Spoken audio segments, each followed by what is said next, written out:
Well, I was born in Montreal, in the east end of Montreal, so definitely a francophone neighborhood. I was raised by Italian parents, so I was speaking Italian at home, and then I went to English school, so I had the best of all three worlds. I learned to speak English, French, and Italian. Went to Cégep in Montreal at Vanier College, and most of my electives were in creative arts. Actually, I got so many theater credits, it was just unbelievable. I really loved theater, and it started in grade 2. I played an elf in a Christmas pageant kind of thing, and I just was hooked ever since. I mean, I could go back even in junior high school. I was playing the lead in plays. That was the thing that I enjoyed the most, to be in front of an audience, to emote, to be a different character, to meet different people who had the same ideas. A passion for the classics, really. I loved reading Chekhov, I loved Shakespeare, I loved it all. It was just, I loved doing it.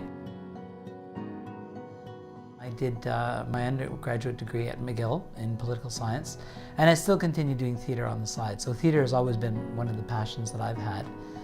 And after graduating from McGill, I did a lot of auditions, went to New York City, and came to Toronto for a few auditions, and then I finally got accepted at a place called the Drama Studio London in Berkeley, California.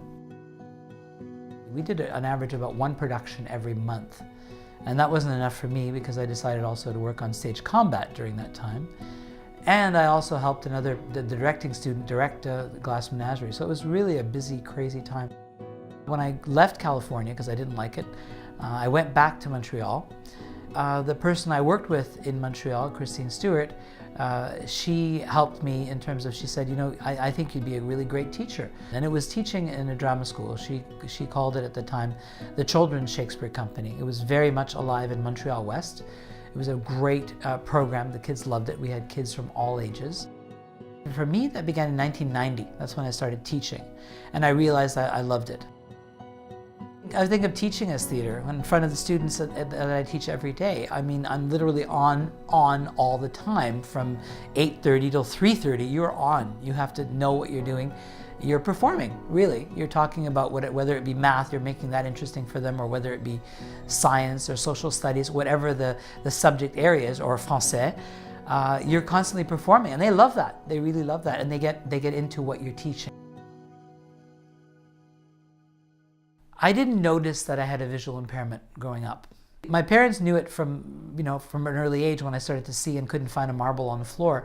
For me, it really started to manifest itself when I became more independent. I realized I couldn't see at night. I just couldn't see at night, and that was really problematic.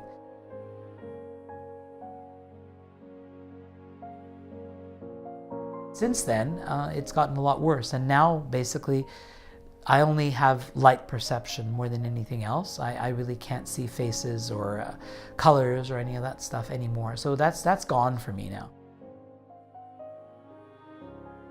It hasn't stopped me, and I think I owe it greatly to my parents, because even though I grew up having RP, when things would happen, they would say, "What, can't you see?" And I'd say, "No, I can't," but it didn't matter. They didn't take that as an excuse.